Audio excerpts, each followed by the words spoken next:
Good morning, everyone. You can hear me. It's a pleasure to be here.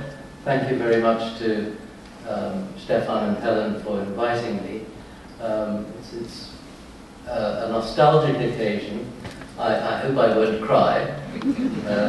But my task is to present the start of PRISM, and Stefan will tell us some of the aspirations of PRISM going forward.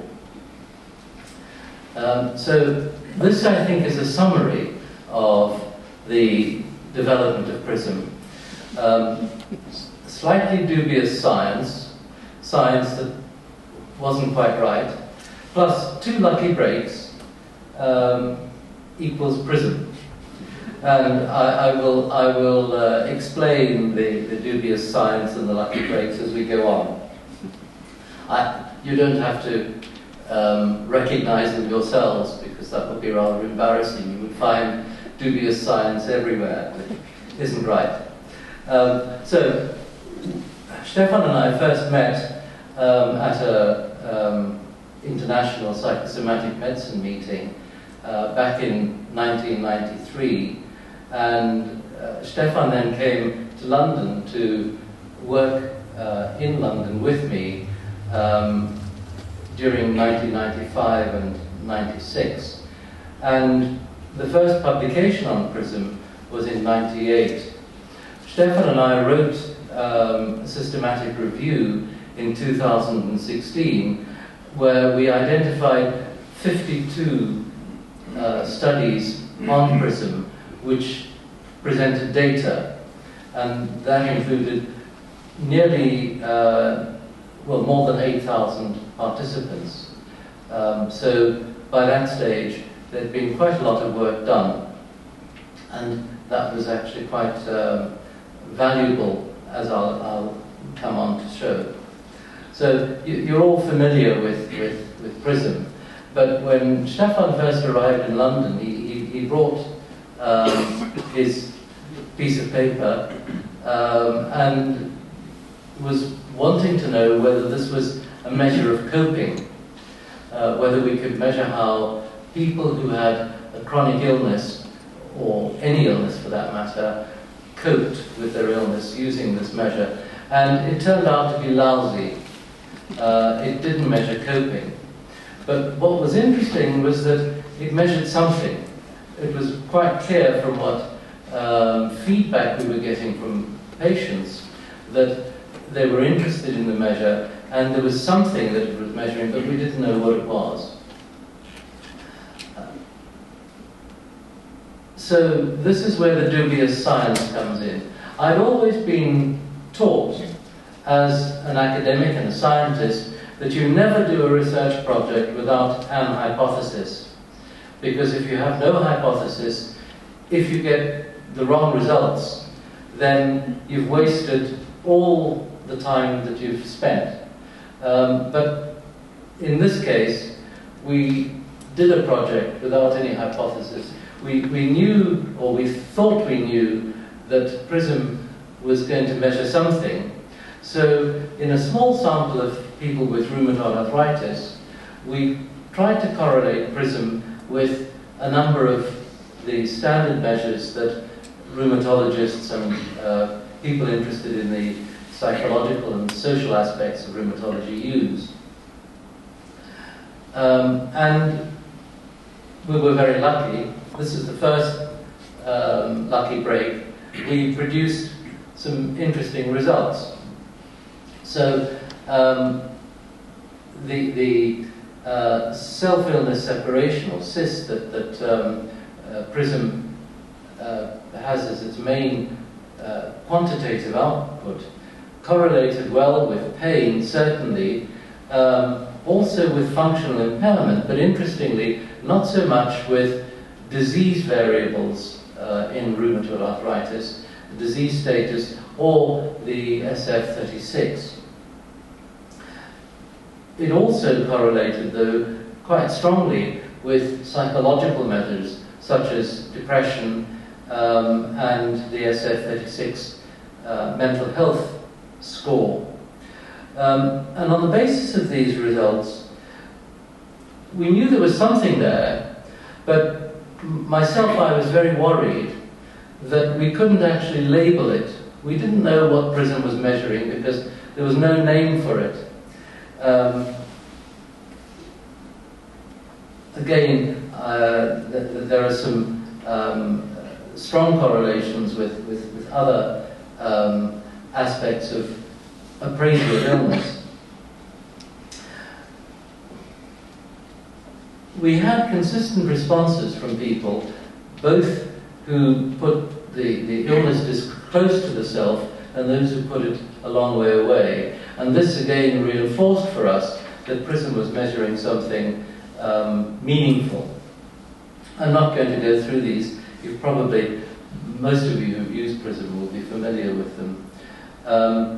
So when it came to what PRISM measured, Stefan finally introduced me to Leidensdruck, which I was delighted to hear about because it seemed to point to exactly what PRISM was measuring. And this comes from our first paper.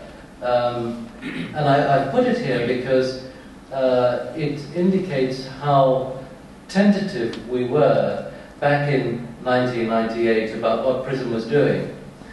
We consider that PRISM measures what in German is termed Leidensdruck. We're not aware of any exact English equivalent of this term, but it can be translated as the person's perception of suffering caused by the illness. This is likely to be a higher order cognitive concept, subsuming numerous more specific factors such as illness beliefs, depression, and coping resources. And that fitted with the results we had from this very small pilot study. So this, I think, is the first lucky break that we've got some significant correlations, and we have a label to put to what PRISM is measuring. After this, and I must say, we were negligent in not being aware of this literature beforehand, but after our first publication, we came across the work of Eric Cassell in suffering. Cassell was an internist in New York who was unusual in listening to his patients. Usually internists are talking to their patients but not listening very much. And Eric, in listening to his patients, formulated the concept, or his formulation of suffering. And this is his description: a specific state of severe distress associated with events that threaten the intactness of the person, and it occurs when there's an impending destruction of the person, and continues until that destruction is resolved in some way. There's also another feature which he didn't raise, but others have, that the changes that threaten the destruction of the person are resisted by the individual. There are some people who, because of their spiritual beliefs, for example, are able to tolerate huge changes to their personhood without suffering, but that's quite unusual. And what struck us was that Cassell's definition or formulation of suffering fitted very well with PRISM. If you put the illness disc on top of yourself, then that indicates that the illness is taking over yourself in literal terms.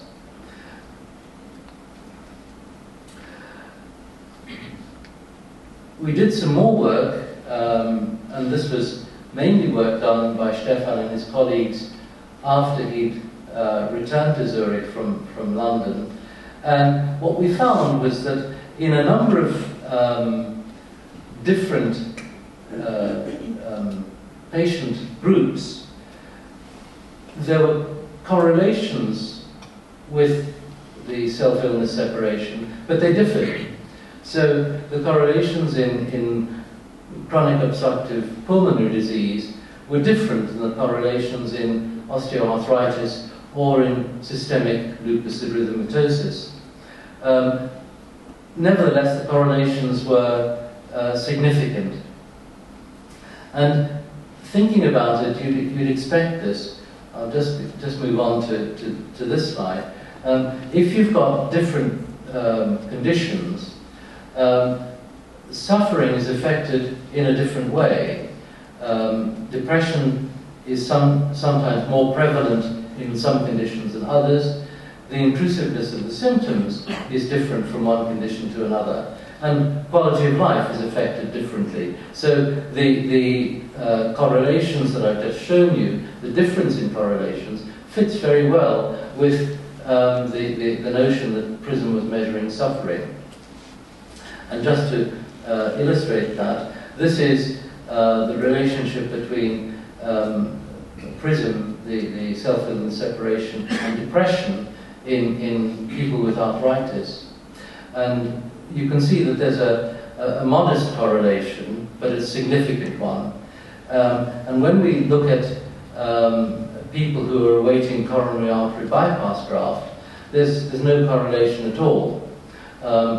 Depression is more likely in someone with a chronic illness like arthritis, and people awaiting coronary artery bypass graft are likely to have a series of acute events in their illness, and therefore probably aren't as prone to depression as others. And so you wouldn't expect a relationship between depression and suffering, depression and intrusive of illness, to be the same in the two conditions.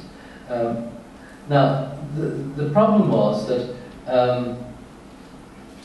there isn't a gold standard definition of suffering.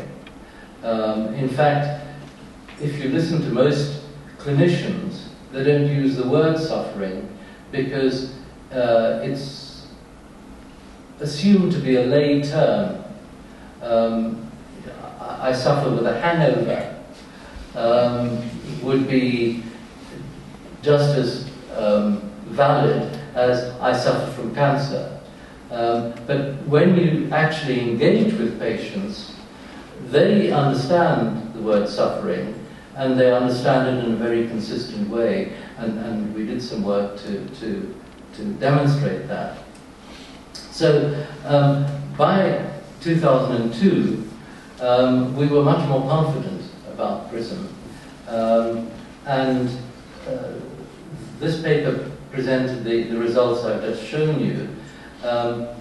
All the results presented are consistent with self-illness separation being a quantitative measure of suffering.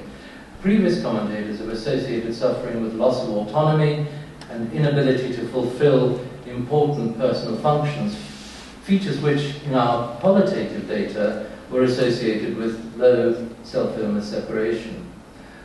We, the authors, were not aware of Castle's paper when PRISM was initially being developed, but it's intriguing that placing the illness disc on top of self appeared to represent in concrete terms Castle's notion of the threat to the individual self. So by 2002 we had decided that we had, as far as we could tell, a measure of suffering, but we couldn't go further than this because there was no gold standard to compare it with.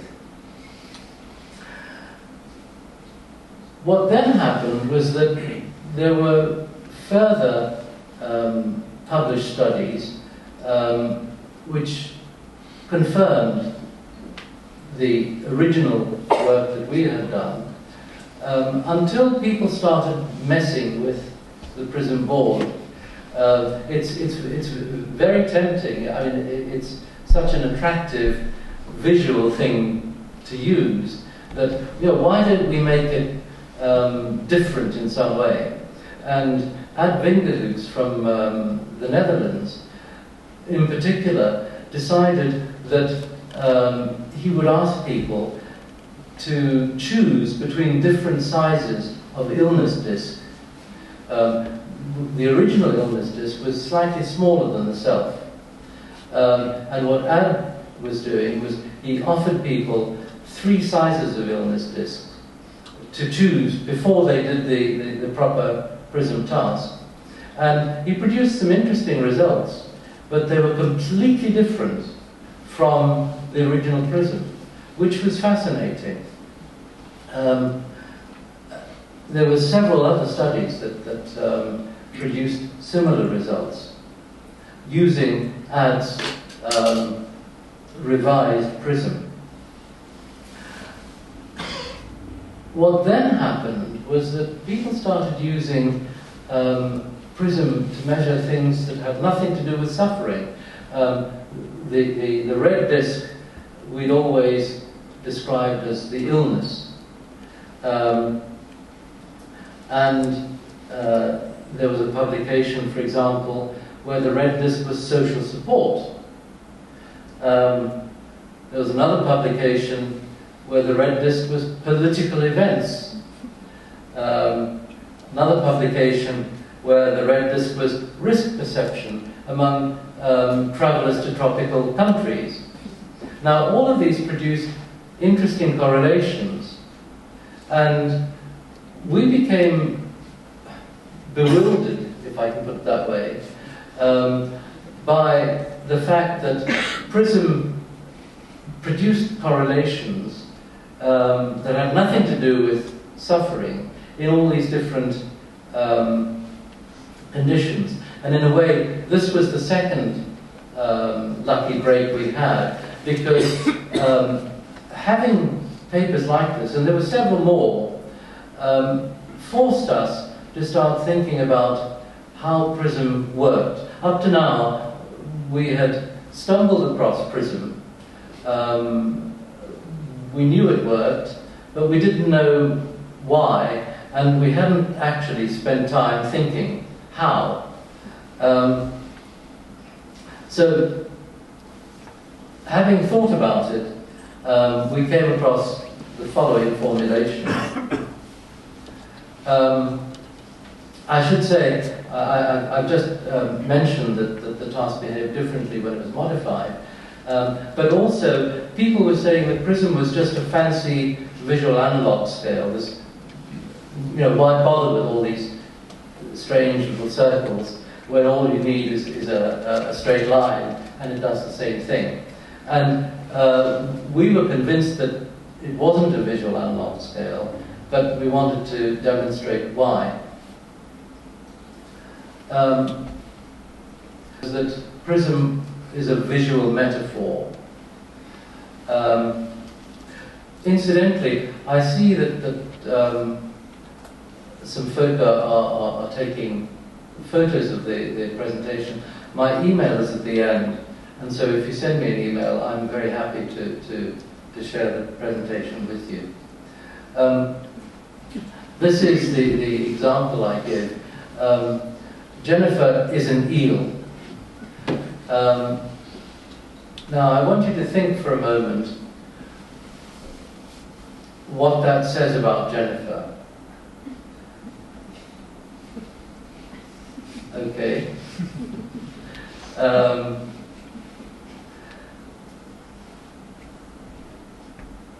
If I told you that Jennifer was 8 years old, would that change your view? It might do.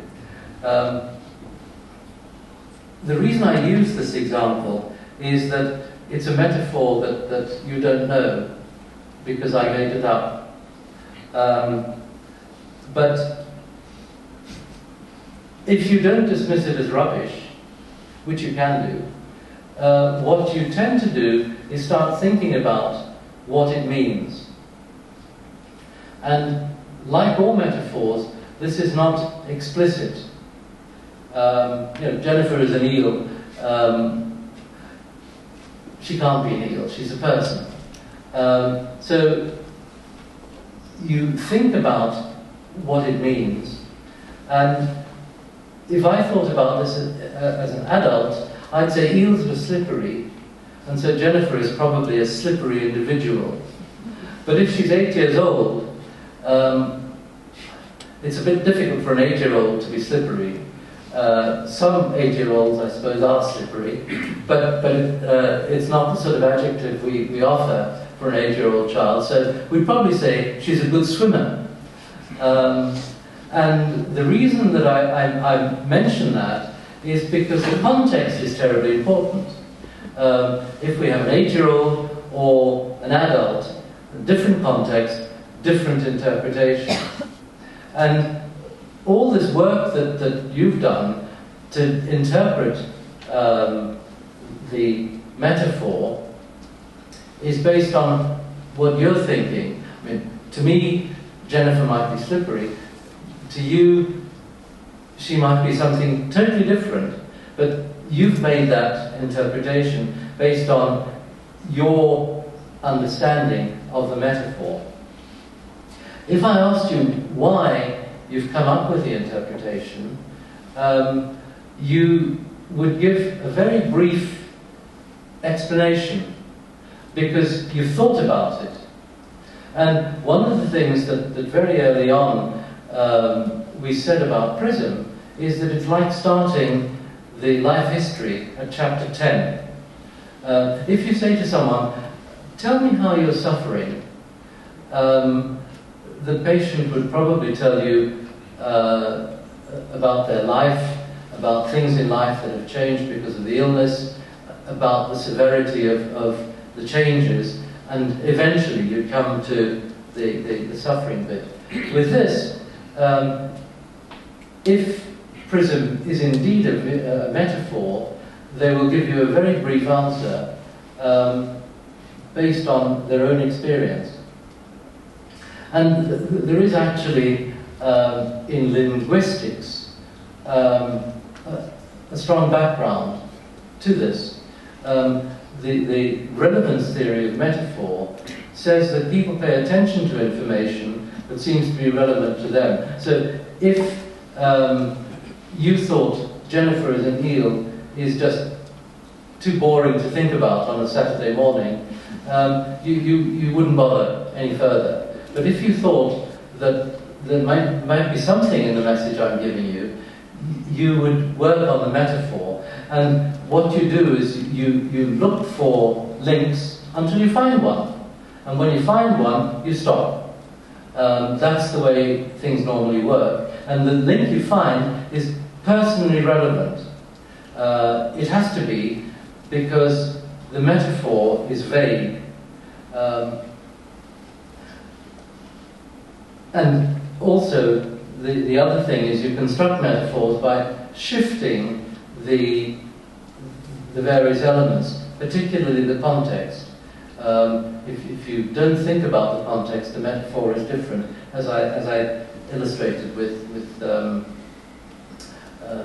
eel one. Importantly, metaphors are not concrete communications. They involve vague concepts, and they have to be interpreted in a personally salient way. So, according to relevance theory, speaking loosely is the best way to optimize relevance. If you make the metaphor too concrete, or if you make it too complicated, it fails. And that's the reason why Ad Wingerhutz's modification of PRISM produced different results, because it was a different metaphor. In fact, you could argue it was too concrete.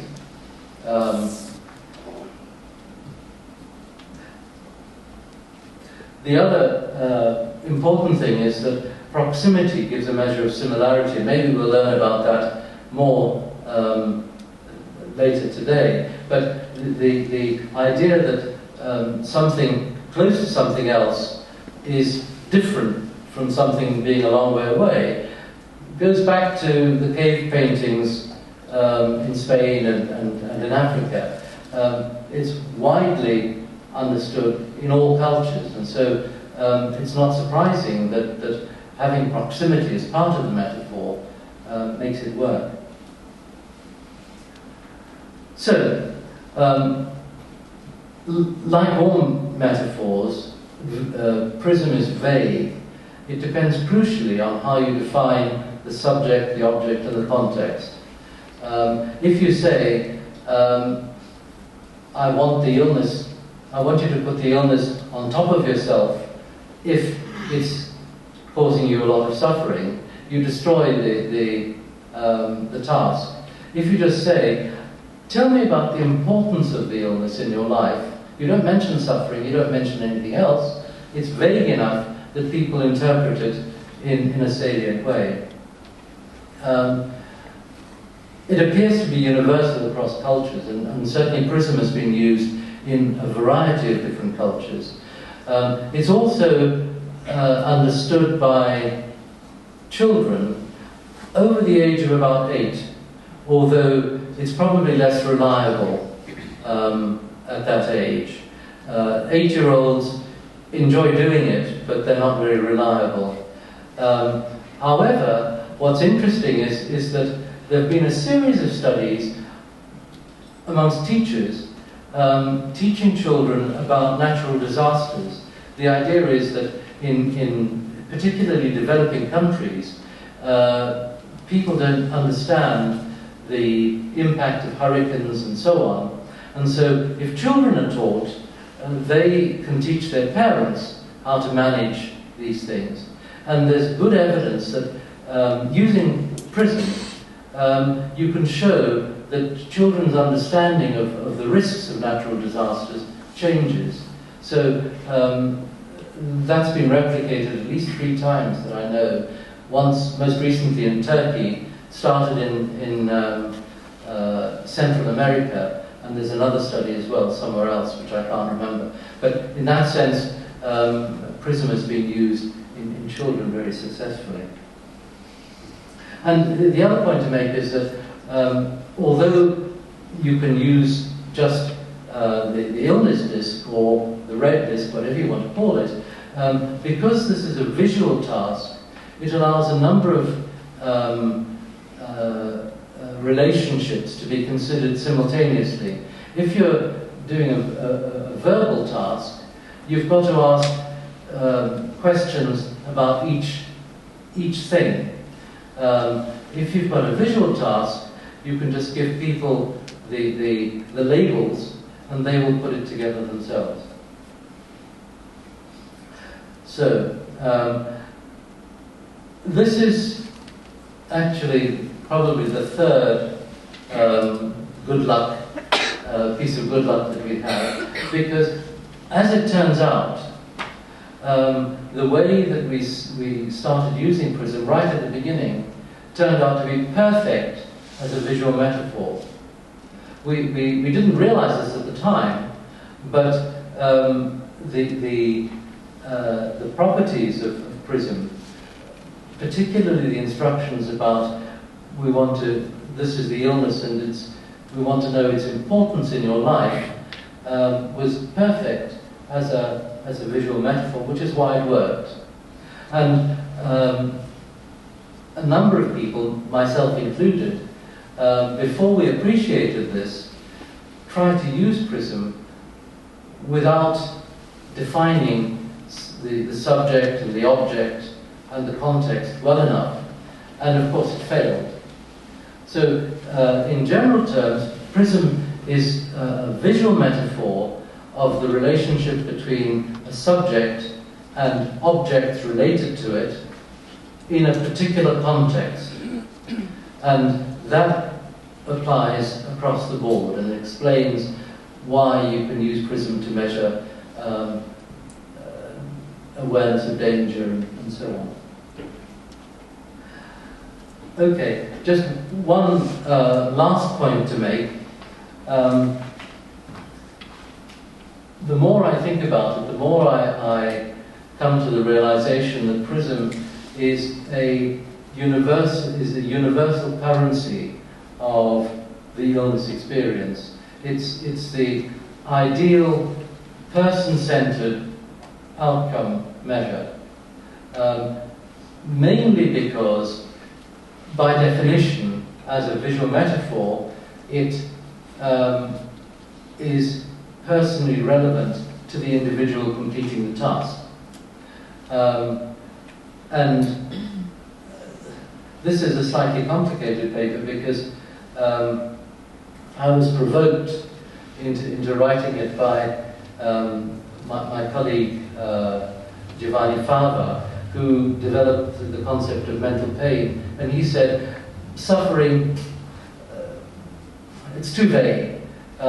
Mental pain, we have a questionnaire for that, and mental pain is much more helpful. As it turns out, his mental pain questionnaire isn't very good.